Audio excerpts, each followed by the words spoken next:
Olá pessoal, sejam todos bem-vindos à terceira parte da lição Teoria dos Erros, na qual falaremos sobre classe de exatidão e calibração de instrumentos de medição. Foi visto nas aulas anteriores quais os objetivos dessa lição. Então, nesta aula vamos focar o processo de calibração de instrumentos e a classe de exatidão de instrumentos de medição. Nós vimos na aula anterior que a exatidão ela pode ser definida como um grau de concordância entre o resultado de um ensaio e um valor de referência que seja aceito naquele ensaio, para aquele mensurado, aquele que chamamos de valor verdadeiro convencional. No tocante aos instrumentos de medição, estes apresentam uma classificação quanto à sua exatidão, que é denominada de classe de exatidão. Então, segundo a BNT-NBR 14105, a classe de exatidão ela é a classe de instrumentos de medição que satisfazem certas exigências metrológicas destinadas a conservar erros dentro de limites especificados, ou seja, ela estabelece essa classe de exatidão a faixa de erro dos instrumentos ao realizar uma medição. Então, a representação da classe de exatidão de um instrumento geralmente ela é caracterizada por um número ou um símbolo que é adotado, símbolo padronizado naturalmente, e ele representa o erro máximo admissível e geralmente ele é expresso em porcentagem da amplitude naquela faixa de medição do instrumento ou na escala do instrumento. Para saber interpretar a exatidão do instrumento, nós devemos inicialmente saber que esses instrumentos eles possuem limitações, tanto limitações operacionais quanto as limitações em função das condições climáticas ou condições ambientais no qual ele está sendo utilizado. Então, um instrumento de medição ele possui essas limitações durante o processo de medição e elas são expressas em formato e indica qual erro pode-se ter em uma determinada medição e uma determinada escala do instrumento. Esse erro presente nos instrumentos, geralmente ele é causado por limitações mecânicas, no caso dos instrumentos analógicos, e no caso dos instrumentos digitais, em função dos conversores analógico e digital que convertem a tensão lá do instrumento, que é medida, em um conjunto de bits e bytes que eles são interpretados a partir de um conversor digital e apresentado no painel do instrumento, de forma que a gente possa fazer a leitura desse instrumento.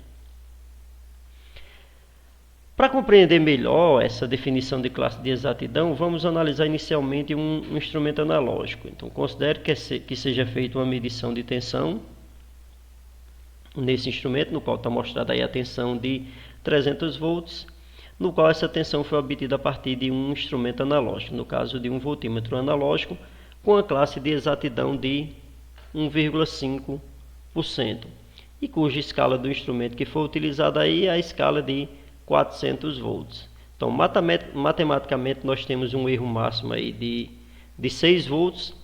Então, consequentemente, o valor verdadeiro que está sendo medido nesse painel aí, ele está entre 294 e 306 volts, desde que não aconteça erro sistemático. Então, para se determinar esse erro máximo, esse erro ele é definido em função do fundo de escala, no nosso caso aqui 400, então 400 vezes 1,5 dividido por 100%, já que esse valor aqui de 1,5 ele é apresentado em porcentagem, que nos dá um erro máximo de 6 volts, ou seja, para qualquer valor de leitura, para qualquer valor de tensão que você lê nesse instrumento aí, haverá a possibilidade de um erro de mais ou menos 6 volts. Daí a importância de, ao fazer medições em instrumentos, você utilizar o fundo de escala.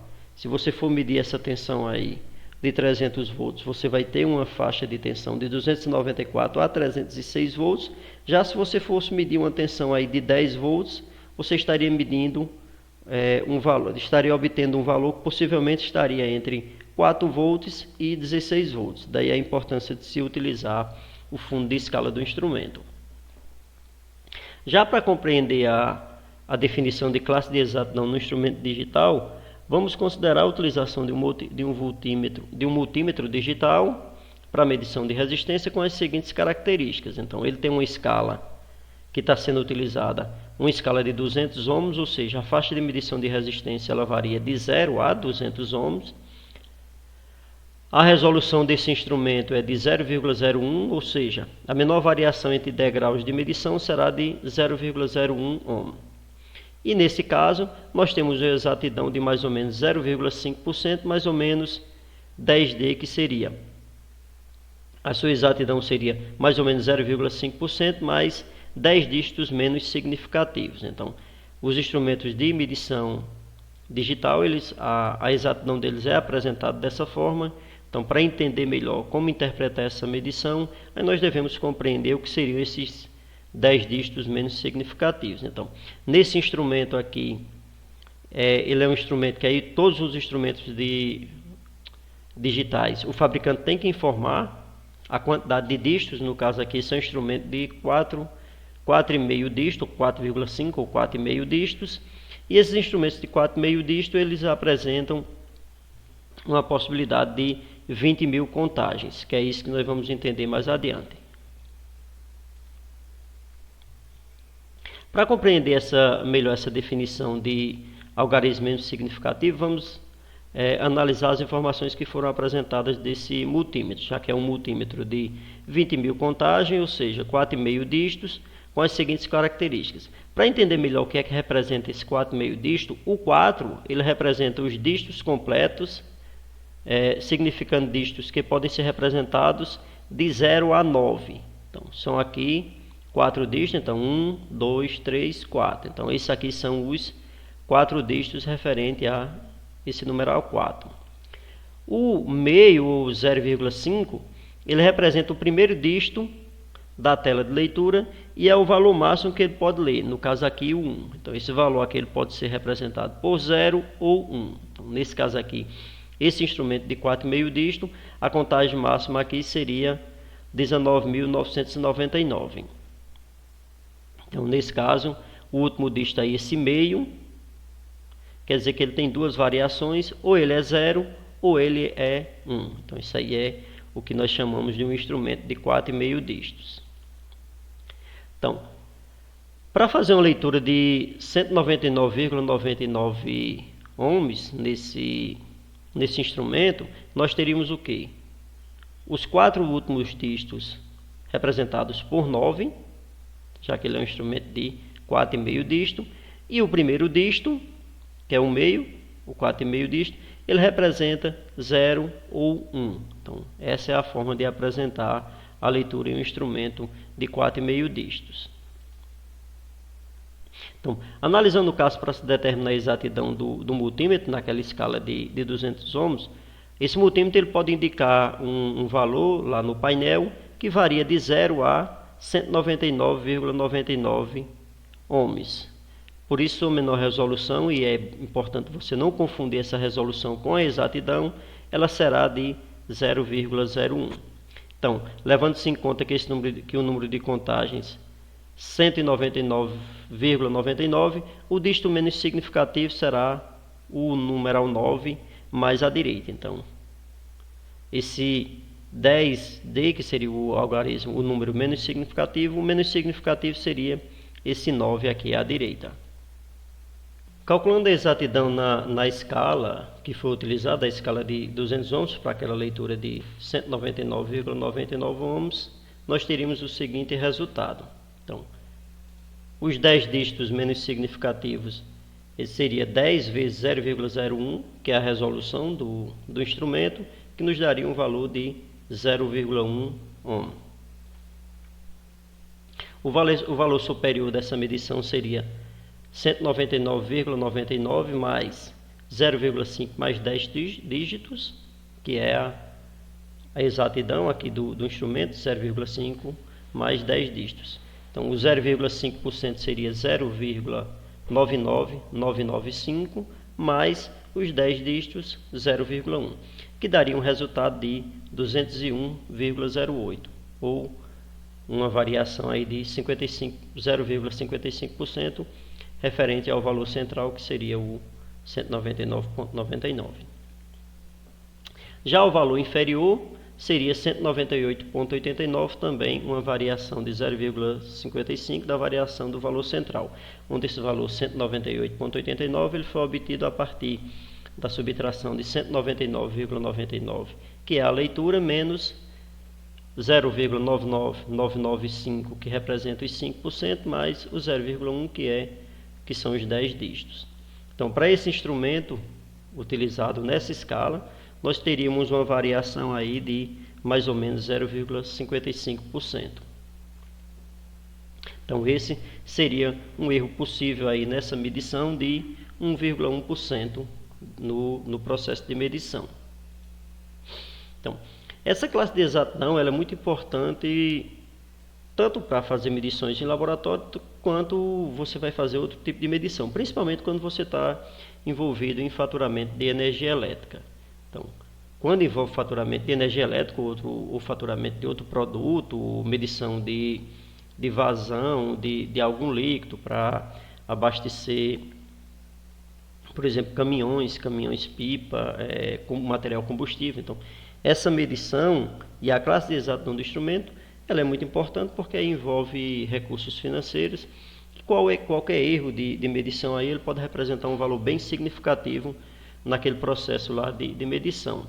Então, para instrumentos que envolvem faturamento de energia ou outro tipo de faturamento, é que eles são bem mais importantes. Então, no nosso caso, aqui se atendo a medidores de energia elétrica, então, segundo a portaria do Inmetro, número 431 de dezembro de 2007, há 4 classes de exatidão para medidores de energia elétrica. A classe A, ela pode ter um erro aí de 2%. Essa classe ela era utilizada para medidores antigos do grupo B, faturamento em baixa tensão, aqueles medidores que já estavam instalados. Então, a partir de agora, os medidores eles devem apresentar classes B, C ou D, onde a classe B deve ser utilizada em unidades consumidoras, aqui o C, com tensões inferiores a 2.300 volts ou 2,3 kV. A classe C, com erro máximo de 0,5%, ele é utilizado para unidades consumidoras com tensão de 2,3 a 44 kV e para para unidades consumidoras com tensão superior a 44 kV, ele deve apresentar um erro máximo aí de 0,2%. Então, quanto maior o nível de tensão, mais exato deve ser o medidor. Então, quando nós falamos aí de classe de exatidão do instrumento, mas aí para você estar utilizando aquele instrumento, é interessante que aquele instrumento ele passe por um processo de calibração, cujo objetivo é conhecer esse erro do instrumento. Essa comparação, ela utiliza um instrumento que você está utilizando nesse processo de calibração com um padrão de referência, ou seja, uma unidade pode ser, por exemplo, um outro equipamento, ou se no caso for medir resistência, pode ser um outro multímetro, um outro ohmímetro, ou ainda uma resistência padrão que você tenha confiabilidade sobre o valor daquela resistência. Então, nesse processo de calibração, nada mais é do que fazer essa comparação entre instrumentos através de um padrão de referência. Então, e essa diferença que é obtida nas leituras, ela é declarada num documento. Aí esse documento você tem, que é o que chama de certificado de calibração, e nesse certificado de calibração é apresentada a incerteza nesse processo de medição, ou seja, esse certificado de calibração ele vai informar como é que esse seu instrumento está, qual é a possibilidade, qual é a faixa de erro do seu instrumento de medição. Então aqui nós temos um certificado de calibração de um instrumento, aqui é de 1 miliohmímetro, onde esse miliohmímetro ele tem duas escalas de 200 miliohms e de 2 ohms, e para cada uma dessas escalas ele foi realizado uns testes para saber se ele estava medindo de forma adequada. Então, nesse certificado de calibração deve ser informada uma série de dados. Então, o instrumento, o modelo do instrumento, a marca, o número de série do instrumento, já que é específico para um instrumento, as condições ambientais em que foram analisadas, que foram testadas esse instrumento, qual foi o procedimento que foi utilizado, no caso aqui, a medição direta de padrões de laboratórios, com rastreamento da RBC, que é Rede Brasileira de Calibração. Então, foi feito 3 medidas para cada ponto apresentado, e aqui foram apresentados os resultados. Então, os padrões que foram utilizados, ou seja, quais foram os equipamentos que foram utilizados como referência, no caso aqui foi utilizado uma década de resistência, uma década de resistência, né? Fabricação Minipa, modelo tal, é o modelo aqui MDR 611, a data em que foi feita a calibração dessa década de resistência. Então, aqui é o certificado de calibração. Nesse certificado de calibração, nós temos informação aqui sobre quais foram os instrumentos utilizados como referência.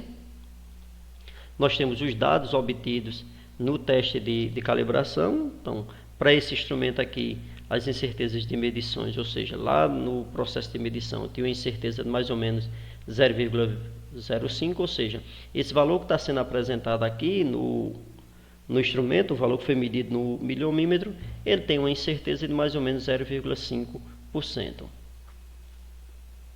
Tem a informação de quem foi a pessoa que foi feita, que utilizou esse instrumento no processo de calibração, né? Quem efetivamente fez os testes, fez as medições e a data em que foi feita aquela medição. Então, esse processo de calibração, ele indica se o seu instrumento, se ele está operando de forma adequada, né, no processo. E a partir daquele documento, o certificado de calibração, você tem todas essas informações. Ele é um documento que atesta que o seu instrumento de medição ele está apto para uso. Naturalmente, se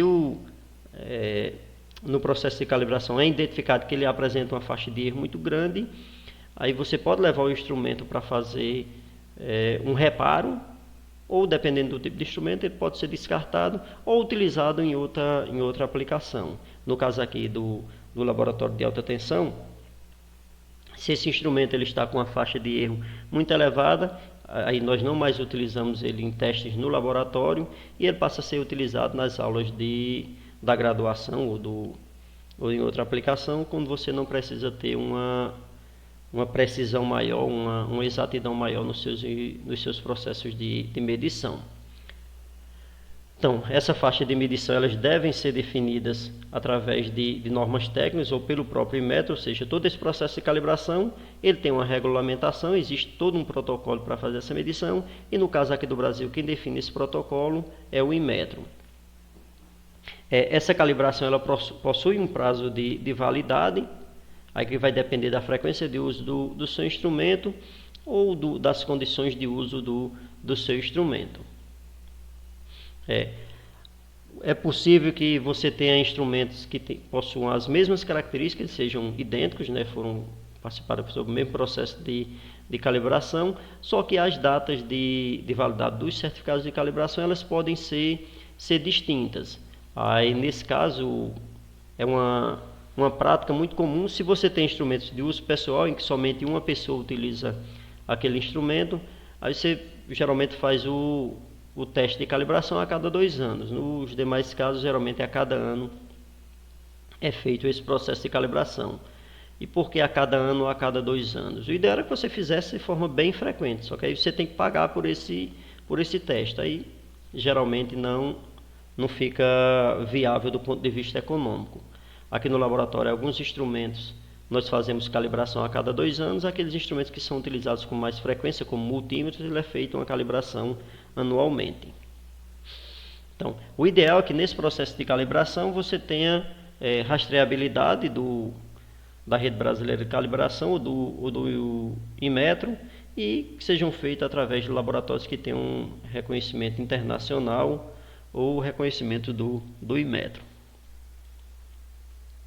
Então, quando nós falamos de rastreabilidade, ela é um processo que você tem, a partir do seu certificado de calibração, você tem como fazer referência do processo que foi feito em um laboratório a partir de outros laboratórios. Ou seja, existe todo um protocolo, existe uma hierarquia.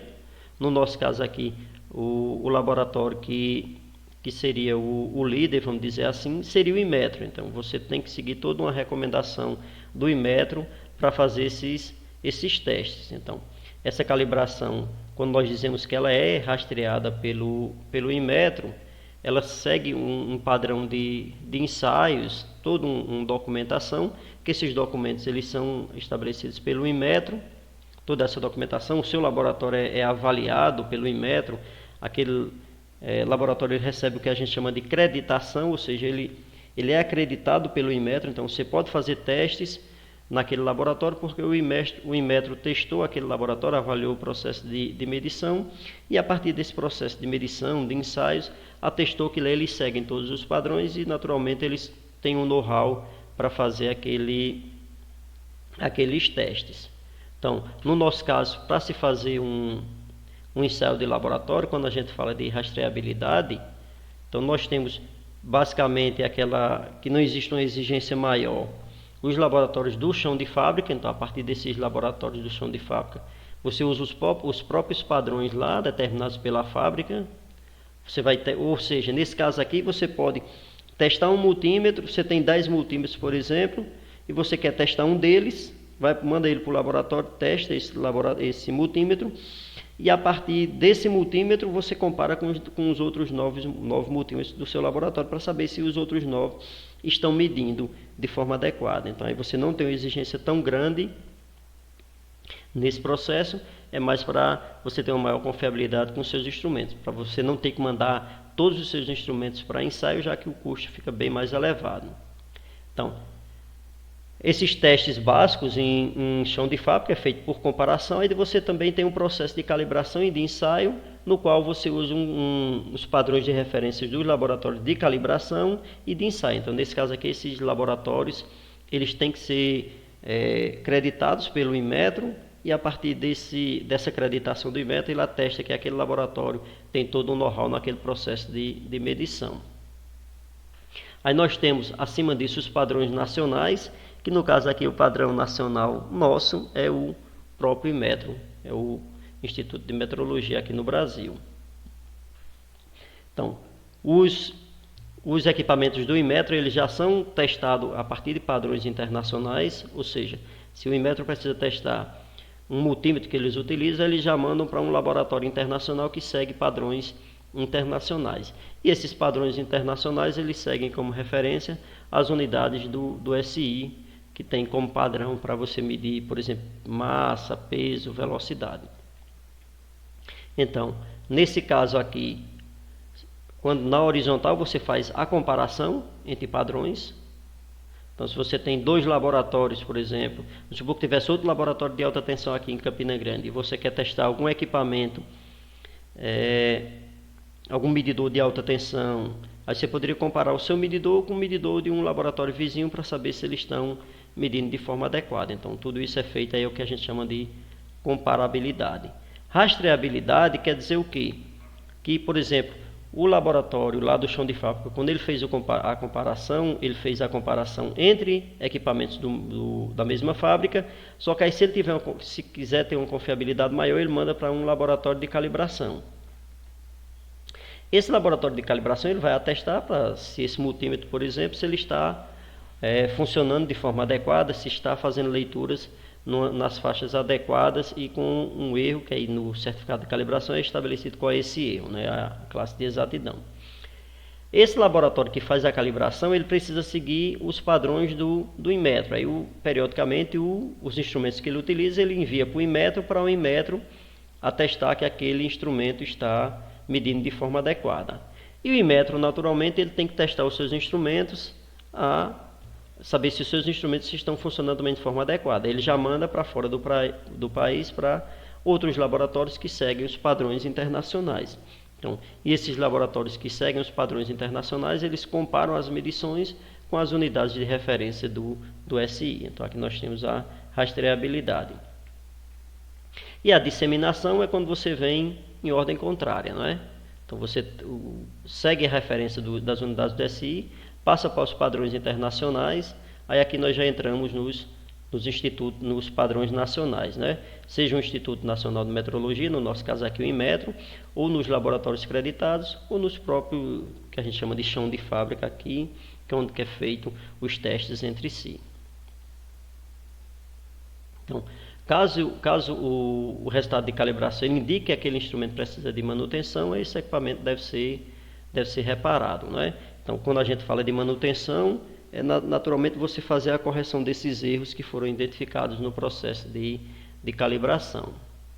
Então, aí quando é feito essa correção, esses ajustes, aí o equipamento ele tem que passar novamente para outro processo de calibração para saber se aqueles ajustes, se aquela manutenção, elas surtiram efeitos e o equipamento está apto para funcionar. E após esse processo de calibração, esse equipamento ele é etiquetado com o número de um certificado válido, com data e validade, a data de calibração e a data de validade. Lembrando que eu falei que a data de validade do instrumento, do processo de calibração, ela depende muito de como é que esse instrumento é utilizado. Geralmente se utiliza uma periodicidade de calibração de 1 ou de 2 anos, dependendo do instrumento e de como esse instrumento é utilizado. Foi apresentado nessa aula dois aspectos bem importantes na utilização de instrumentos de medição, que foi a classe de exatidão e o processo de calibração de instrumentos. Na próxima aula faremos algumas análises estatísticas de medições, que é um processo posterior ao processo de medição e que visa validar os resultados dos ensaios. Então, até a nossa próxima aula.